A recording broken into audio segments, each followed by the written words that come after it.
রাস্তা আটকে নামাজ পড়াটা একটা অভ্যেস হয়ে যাচ্ছে। আমরা জানি যে উত্তরপ্রদেশ, উত্তরাখণ্ড এই সমস্ত রাজ্যে ইতিমধ্যেই বলা হয়েছে নামাজটা নিশ্চয়ই পড়া হবে, সেটা মসজিদের ভেতর গিয়ে পড়া হবে। আজকেও জুম্মাবার, আজকেও কলকাতার একাধিক রাস্তায় রাস্তা আটকেই নামাজ হবে, যেরকম বহু বছর ধরে হয়ে যাচ্ছে। আপনার কি মনে হয় এটা কি চেঞ্জ হওয়া উচিত নিয়মটা? না, চেঞ্জ তো নিয়ম বলে কিছু নাই। কোনো কোনো সময় এটা শক্তি প্রদর্শন হয়, কোনো কোনো সময় কোনো পার্টি বা সরকার এই সুযোগটা দিয়ে মনে করে যে তাদের জন্য অনেক কিছু করলাম, তারা ওটা মনে করেন। ভারতবর্ষে গণতান্ত্রিকভাবে রাস্তা কেউ আটকাতে পারে না। একসময় মুম্বাইতে হতো, উত্তরপ্রদেশে তো বন্ধ হয়েছে। পশ্চিমবাংলায় এই উৎপাতটা চলবে কিছুদিন, কারণ মমতা ব্যানার্জি এই দিয়ে মুসলমানদের বোঝাচ্ছেন তোমাদের জন্য আমি অনেক কিছু করলাম।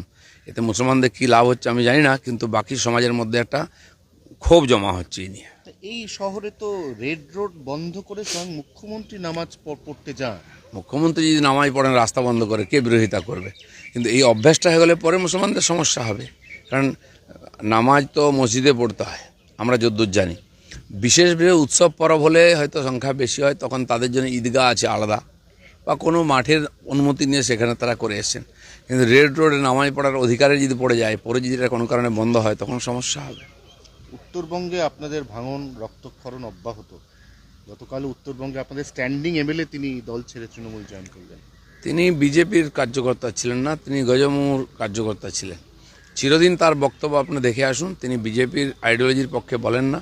তাকে সতর্কও করা হয়েছে। যখন সমঝোতা ছিল আমাদের সঙ্গে, গজমুর সঙ্গে, তাকে টিকিট দেওয়া হয়েছিল, তিনি তার মতোই ছিলেন।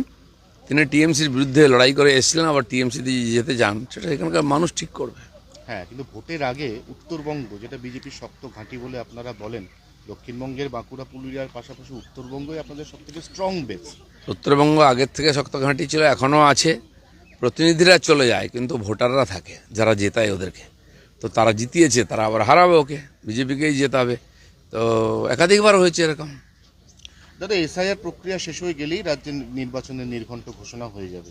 এই অবস্থায় আপনি, যিনি খড়গপুরের প্রার্থী হওয়ার ব্যাপারে বরাবর খুব ভোকাল, বরাবর বলে এসছেন যে আপনার খড়গপুর হচ্ছে সব থেকে প্রিয় জায়গা, এখনো পর্যন্ত কি আলোচনা হয়েছে? আপনাকে কোথায় টিকিট দেওয়া হতে পারে? কারোর সঙ্গে কোনো আলোচনা হয়নি। তার জন্য বডি আছে, জেলা থেকে নির্ণয় নেওয়া হয়, প্রদেশ থেকে, আর সর্বোচ্চ নির্ণয় হয় পার্লামেন্টারি বোর্ডে। পার্লামেন্ট বা অ্যাসেম্বলি ইলেকশনে তারা ঠিক করেন। আর পার্টির সেই সিস্টেম অনুযায়ী যখন পার্টির লিস্ট ক্লিয়ার হবে, ওটাই ফাইনাল। তার আগে কোনো কিছু কথাবার্তা ফাইনাল এসব চর্চা তো সব জায়গায় চলছে। যারা অথরিটি আছেন, কমিটিতে আছেন, তারা ডিসিশন নেন, তারা নাম পাঠান, সেই সব প্রক্রিয়া চলছে।